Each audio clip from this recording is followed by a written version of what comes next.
Kerala Congress Joseph ഗ്രൂപ്പിന്റെ നേതാവും M L എയുമായ മോൻ ജോസഫ് കൂടി നമുക്കൊപ്പം ചേരുന്നു. ശ്രീ മോൻ ജോസഫ്, സ്വാഗതം താങ്കൾ ഈ സംവാദത്തിലേക്ക് വന്നതിൽ. എനിക്കറിയാനുള്ളത്, ഇപ്പം നമ്മൾ സോണിയാഗാന്ധി 15 ദിവസങ്ങൾക്ക് മുമ്പ് ഇദ്ദേഹത്തെ ഫോൺ ചെയ്തിരുന്നു.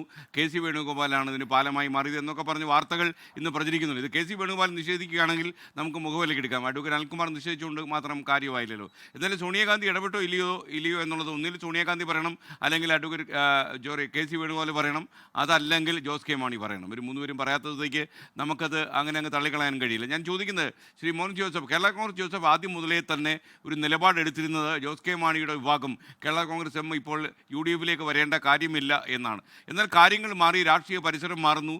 ശരിക്കും ഈ ജോസഫ് ഗ്രൂപ്പിന് ഈ കാര്യം അക്കോമഡേറ്റ് ചെയ്തേ പറ്റൂ എന്നുള്ളൊരവസ്ഥയിലേക്ക് വരുന്നു. നിങ്ങളുടെ ഒരു നിലപാട് ഇക്കാര്യത്തിൽ എന്താണ്? ജോസ് കെ മാണിയുടെ കേരള കോൺഗ്രസ് നിങ്ങളുടെ മുന്നണിയിലേക്ക് വരുന്നതിൽ എന്തെങ്കിലും ആലോചന നിങ്ങൾക്കുണ്ടോ? അല്ല, രണ്ട് കാര്യങ്ങൾ വളരെ വ്യക്തമായി പറയാൻ ആഗ്രഹിക്കുകയാണ്. ഒന്ന്, SK ഇപ്പോൾ പറഞ്ഞു, കേരള കോൺഗ്രസ് പാർട്ടി ജോസ് കെ മാണി വിഭാഗം വരുന്നതിന് ആദ്യം എതിർത്തിരുന്നു. ഇപ്പോൾ ഞങ്ങൾക്കെന്തോ അഡ്ജസ്റ്റ് ചെയ്യേണ്ടി വരുന്നു. ഈ രണ്ടും തെറ്റാണ്.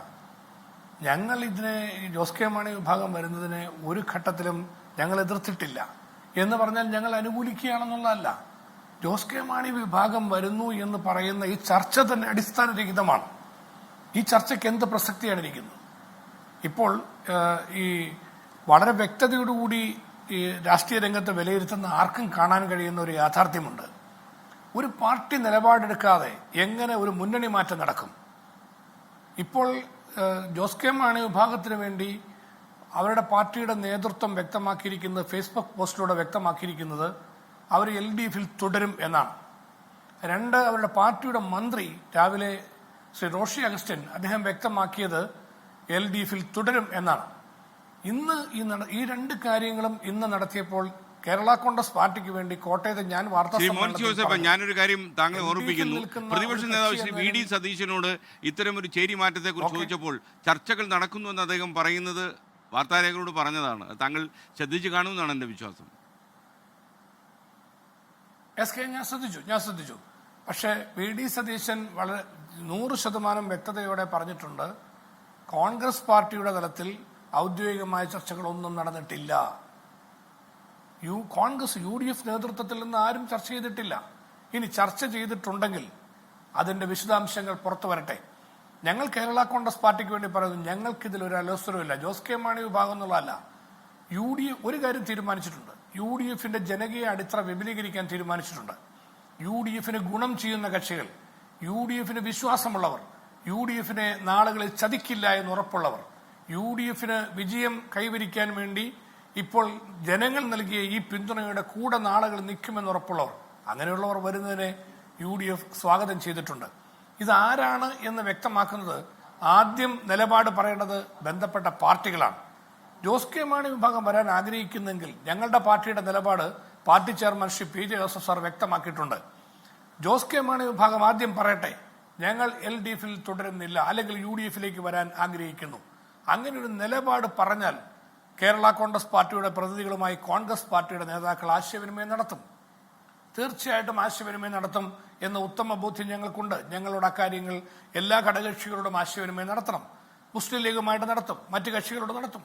കേരള കോൺഗ്രസുമായി നടത്തുമ്പോൾ ഏതെങ്കിലും കക്ഷികൾ UDF പുതിയതായി വരുന്നുണ്ടെങ്കിൽ ആ വിഷയത്തെക്കുറിച്ച് ചൂണ്ടിക്കാണിക്കുന്ന സന്ദർഭത്തിൽ മാത്രമേ ഈ ചർച്ചയ്ക്ക് പ്രസക്തിയുള്ളൂ. ഇപ്പോൾ അന്തരീക്ഷത്തിൽ നിൽക്കുന്ന ഒരു കാര്യത്തെക്കുറിച്ച്, അഭ്യൂഹങ്ങളുടെ പേരിൽ ഉള്ള ഒരു ചർച്ചയെക്കുറിച്ച് അടിസ്ഥാനമുണ്ടോ എന്ന് ഞങ്ങൾ ആർക്കും തോന്നുന്ന ഒരു യാഥാർത്ഥ്യമുണ്ട്. ഇതിലൊരു അടിസ്ഥാനവും ഇല്ല. വസ്തുത ഉണ്ടെങ്കിൽ ഒന്നുകിൽ ആ പാർട്ടി വ്യക്തമാക്കണം, അല്ലെങ്കിൽ പറഞ്ഞോളൂ. പൂർത്തിയാക്കിക്കോളൂ. അല്ല, ഞങ്ങൾ ചൂണ്ടിക്കാണിച്ചത് അങ്ങനെ ഇന്ന് കേരളത്തിൽ UDF ശക്തമായൊരു വിജയം ഉണ്ടായിട്ടുണ്ട്.